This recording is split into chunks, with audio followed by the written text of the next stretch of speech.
I'm Aaron from PhoneDog.com, and it's part 2 of the review of the T-Mobile myTouch Q Android smartphone. It's got a physical QWERTY keyboard, but can it hold its own against the industry heavyweights? We'll find out, but first, some love to Best Buy Mobile for hooking us up with phones like this for use in our One Paw Bandit giveaway game, which we give to you on the site. When you go into Best Buy Mobile to get this or get any other device, you'll walk out working. They'll help you set up your email, your web, your contacts, your settings, your camera settings, and more. So when you walk out the door with this device, you're going to be good to go at Best Buy Mobile. Let's take a look. myTouch Q, is it the must-have smartphone with the best QWERTY keyboard, or is there something better on the market? Let's find out in part 2, which starts right now. We're into part 2 of a review of the myTouch Q. It's designed by T-Mobile, it's made by Huawei, and it's part of T-Mobile's myTouch line of devices. They've been out for some time, and they've been made by a number of manufacturers. HTC kind of started the myTouch trend, then it went on to LG, and now T-Mobile's tapped Huawei to design the latest crop of myTouch handsets. This one is the myTouch Q. It joins the myTouch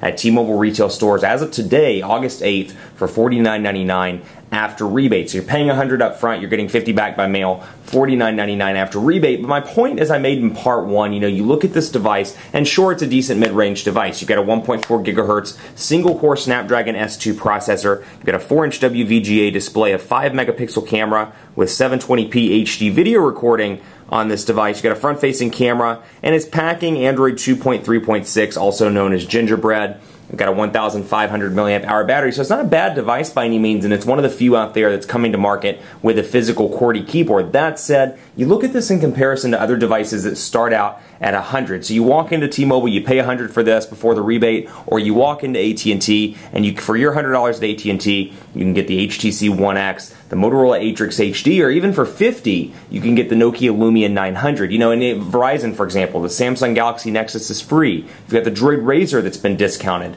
the Droid Razr Max, and you got some awesome high-end options there as well. So it's one of those things where I'm like, price-wise, this would be great if it were free or $19.99 or $29.99. I'm having a really hard time recommending this at the $50 price point because, to be frank with you, particularly in the past 6 months or so, we've seen some great high-end devices reach the $100 price point, which is right where this thing starts. So I'm having a hard time recommending it. That said, if you need the physical QWERTY keyboard, you're on T-Mobile, you're committed, and to kind of give T-Mobile the edge again and kind of flip the argument here, they are noticeably cheaper in most cases over the course of a 2-year agreement. So if you're looking at the 2-year, the big picture, you're like, I want to save money over the long term, this may be a good option for you. That said, if you're like, I want a great device, go to AT&T, get the One X for $99.99, or the Lumia 900, or the Atrix HD, or the Galaxy Nexus at Verizon. You get my point, and you're going to get a much better device for your money. So it all depends on what's more important to you, the device up front or the plan. So Quadrant Standard's running right now, and I did some call testing on this device, took it to T-Mobile Dead Spot in South Charlotte. It did maintain the call. Got kind of choppy though, which I was a little bit concerned about, and also I'm kind of noticing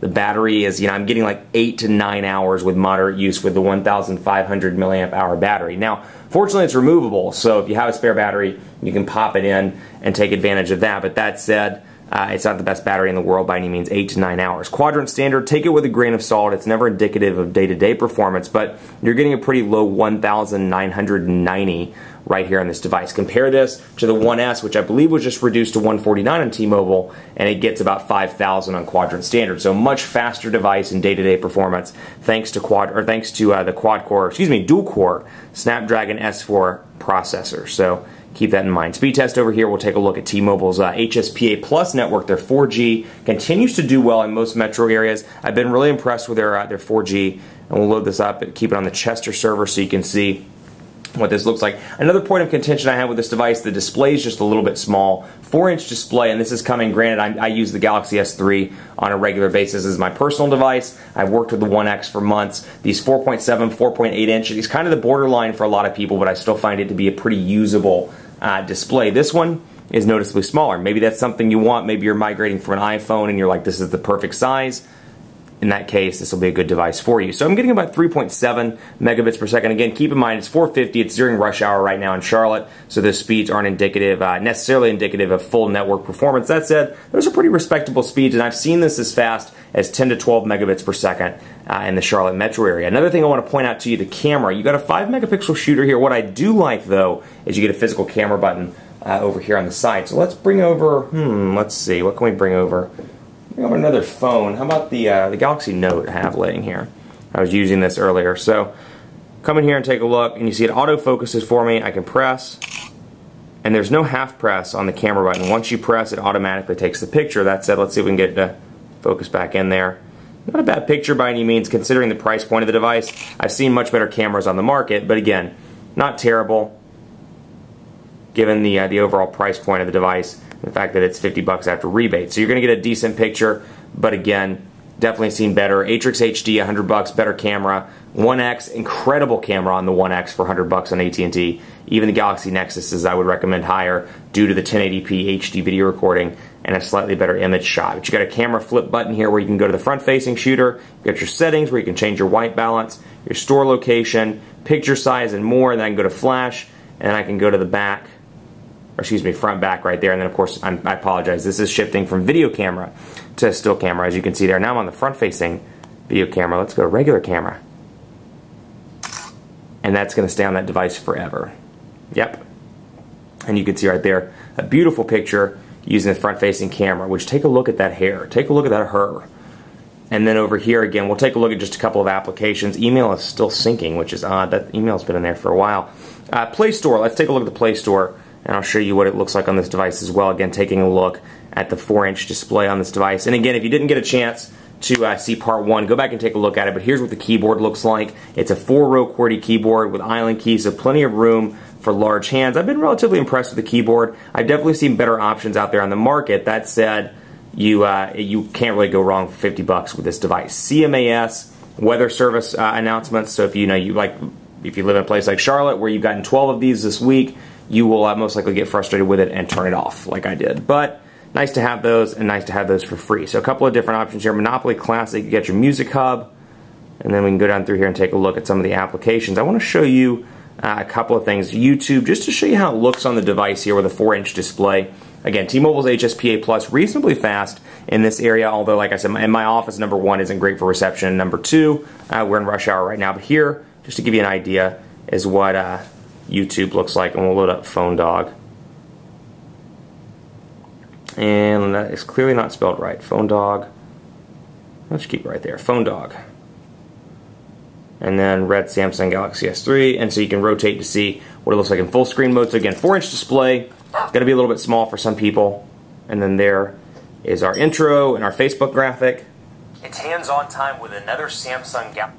And there's me talking in a video of me talking in a video. That's really creepy, me talking twice. But you get the idea of what it looks like again, and give that a gander in comparison to something like the Galaxy Note, where the screen size difference is pretty noticeable. Granted, this is on the large scale, the large end of the spectrum, rather this is on the smaller side, but you can really see the difference here between something that's very geared towards media consumption versus something that's geared more towards having a small screen, keeping it in your pocket, and typing on a regular basis. So other things I'd like to show you, your contacts. I showed you that in part 1, actually. I take that back. Let's see what else I can show you here.